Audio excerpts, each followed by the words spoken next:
Случват ли се чудеса извън кориците на Библията и Евангелията? В реалния живот съществуват чудеса, разбира се. Възможно ли е погледът или молитвата към една икона да ни избавят от мъките и проблемите ни? Темата за чудесните изцеления присъства в християнството от самото му начало. Как да си обясним странните феномени в и около някои храмове? Бог за всеки въздава според вярата му, според постъпките му. Има ли случаи на хора, излекували се от нелечими болести, благодарение на посещението си на православен храм? Почти всеки ден хората идват и ни носят така благодарствени писма, които ние ги събираме. Казвам се Атанас Сребрев и днес ще ви преведа през хилядолетията на времето и цивилизациите. Истината отвъд видимото предстои да бъде разкрита.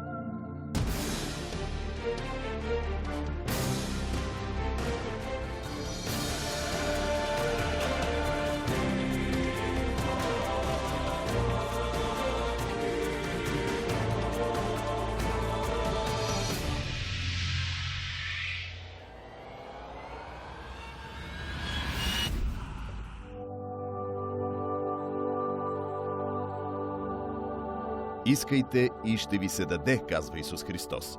Хиляди са вярващите, които могат да потвърдят, че упованието в Бога наистина върши чудеса.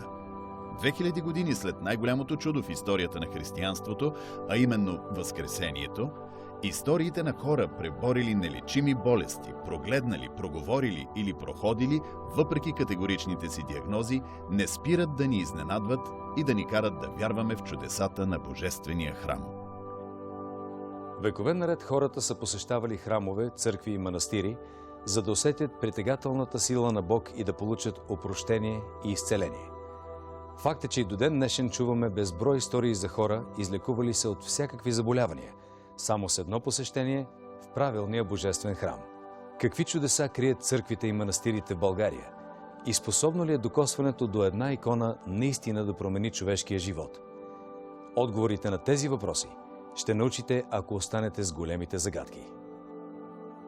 От 2013 година в храм-паметник Свети Александър Невски вярващите ще могат да се поклонят на чудотворната икона Пресвета Богородица Достойно Ест. Святото изображение е точно копие на оригиналната икона, осветено е в Света гора и е дарение от тамошното монашество на Българската патриаршия, а вярващите са единодушни, че молитвите пред Достойно Ест правят чудеса. Историята на чудотворната икона датира от 10 век, когато за първи път пред образа на Божията майка е било изпято песнопение, което и до днес се изпълнява ежедневно в целия православен свят.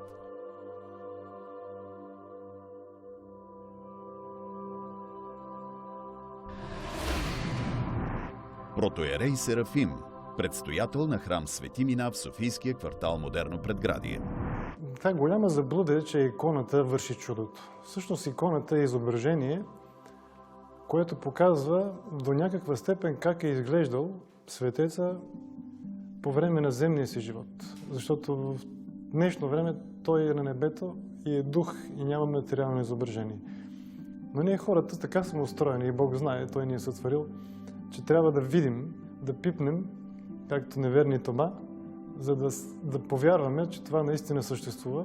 И затова в църквата, още от Стария завет, на Моисей, на самия кивот с 10 Божи заповеди са били изобразени архангели, което показва, че Бог ни дава по някакъв човешки начин да разберем как изглеждат. Те не изглеждат така, но ние да си ги представим, за да можем да пренесем молитвата към Бога и към първообраза, не който е на иконата, а който е на небето. Ако считаме, че дървото или изображението ни помага, тогава изпадаме в идолопоклонство.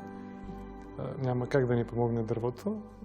Давам пример така много прост, когато примерно живеем в чужбина и семейството го виждаме на снимка. Ние обичам семейството си, но в момента не можем да го видим. Целуваме тази снимка, държим я под възглавницата, но в никакъв случай не се покланяме на хартията, нито обичаме хартията или фотографа, който е направил, а обичам хората, които са на нея. Така и с иконата. Пламен Сивов. Завършил е право в Софийския университет. От 1996 година е изпълнителен директор на фондация Покров Богородичен. Темата за чудесните изцеления присъства в християнството от самото му начало. Тази тема присъства обаче и във всички други религиозни традиции. Нека не си правим илюзии. Изцеления, чудесни или нечудесни, има и в будизма, и в исляма, и в индуизма, и във всички големи световни религии. Това, което е важно за християнството, че такива изцеления никога не се дават самоцелно. Те винаги идват, за да укрепят човека във вярата му. Те идват с оглед на това, че акцента при християнството е, че човека в неговата цялост, в която цялост душата има някакво много важно значение. И ако човек получи някакво изцеление, това е за да бъде укрепен той в неговата цялост, а не просто в телесното му здраве. Ако той получи някакво изцеление, това е заради това да бъде укрепена вярата му, защото душата му ще остане и след смъртта. Тя ще бъде тази, която ще посрещне възкресението след това. В тази душа той ще бъде изправен на последния съд. Така че изцеленията никога не са самоцелни. Според преданията, историята на чудотворната икона Достойно Ест започва в една монашеска килия близо до столицата на Света гора, където живеели двама монаси. Веднъж по-възрастният монах отишъл на бдение в столицата Карея и оставил своя ученик сам. През нощта при послушника дошъл непознат калугер, който с ангелски глас запял към Пресвета Богородица думите: «Достойно е наистина да те облажаваме, Богородице, присноблажена и пренепорочна и майка на нашия Бог». След тези думи иконата засияла с озарителна светлина, а послушникът със сълзи от радост помолил непознатия калугер да му напише молитвата за спомен. Пристигането на иконата Достойно Ест именно в България не е случайно. Според хрониките, килията, в която станало чудото, била населявана от българи през края на 19 и началото на 20 век. В църквата Господ използва материалните неща и предмети, за да преподава така нетварната, несъздадената си благодат, т.е. невидимата благодат. Това е разбирането на църквата. Защо точно чрез икони? Не само чрез икони, и чрез мирото, което получаваме при миропомазването, и чрез парченца дори от дрехите на светеца. Тоест всичко материално в църквата може да послужи като преносител на тази Божия благодат. Но понеже иконата по самия си замисъл, да го кажем така, е изображение на божествените неща или на самия Бог, когато става първо за Христовите икони, и изображение на хората, на които ние се покланяме и ги славим и ги почитаме, много често по време на този диалог се получава и това предаване на благодатта, било то чрез изцеление, било то чрез някакви по-специални духовни състояния, било то само дори чрез този мир в душата, който получават молещите си и който също е голямо чудо, когато се даде в чистия си вид и в пълната си сила.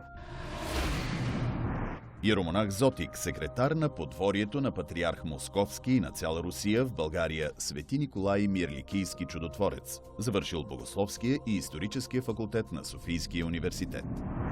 Господ не дели хора на вярващи и невярващи, не дели на богати или бедни, не дели на богобоязливи хора или безбожни. Всички хора за Господ са еднакви, всички са Неговите чеда. Така че Господ помага на всеки, и този, който вярва, и този, който не вярва. Този, който не вярва, Господ го призовава към себе си по различен начин. Било с чудеса, било с някакви така, може би наказания, защото Господ, както казва един праведен от Стария Завет, Господ наказа този, когото обича. Църквата Свети Великомъченик Мина, днес намираща се в столичния квартал Модерно предградие, е построена през 1938 година. В книгата на храма са записани много случаи на излекували се след посещението си в църквата хора. През 2000-та година, например, храмът посещава семейство, чието дете има поставена тежка диагноза прогресивна левкемия. Въпреки че лекарите били категорични, че няма надежда, свещениците от храма отправили своите молитви към покровителя на семейството Свети Мина. Не след дълго чудото се случило и детето се излекувало напълно. Нашия храм носи името на Свети Великомъченик Мина и се намира в квартал Модерно предградие. Нарича се Модерно, защото преди време това е било края на София и тук са се събирали хора от покрайнините, от западните покрайнини преселници, които са направили едно малко селище тук и са имали нужда от духовен храм, както всички православни християни. И затова са направили този храм 1938 година, който никак не е бил така, не е изглеждал както днес.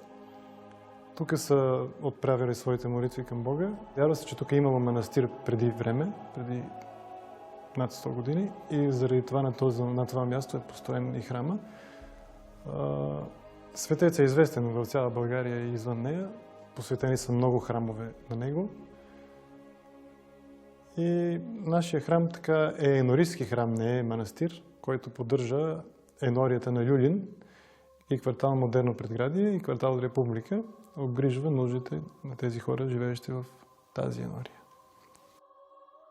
Според разказите на посетителите на църквата, иконата на Свети Мина е помогнала и на десетки бездетни жени да станат майки. Молитвата към светеца помага и за скрепяване на семейството, спасява браковете пред разпад, а според вярващите няма молба отправена към Свети Мина, която да не е чута и изпълнена от светеца. Нашия храм, въпреки че не е толкова много известен, както някои други в България, също в него са се случвали много чудеса. Аз мога от моя личен опит, от 13-та година вече в този храм, да разкажа за един-два случая. Значи имахме едно момче на 7 години, което беше болно от левкемия. Лекарите бяха казали, че да го чакат просто. Въпрос на време кога ще умре. Да, но нашия Господ и свети великомъченик Мина помогнаха чрез молитвите на нас, свещените служители и неговото застъпничество. Момчето днес е на 20 години или там някъде, то беше към 2000 година, беше на 7-8, така да не зная точно на колко, но го виждам, че е жив, здрав. В фитнеса го видях скоро. Чудо, което родителите му не са забравили. Всяка година на този ден правят благодарствен молебен към Свети Мина за това чудо, което не е библейско, не е приказка, а истинско, което ние сме свидетели, на което ние сме свидетели.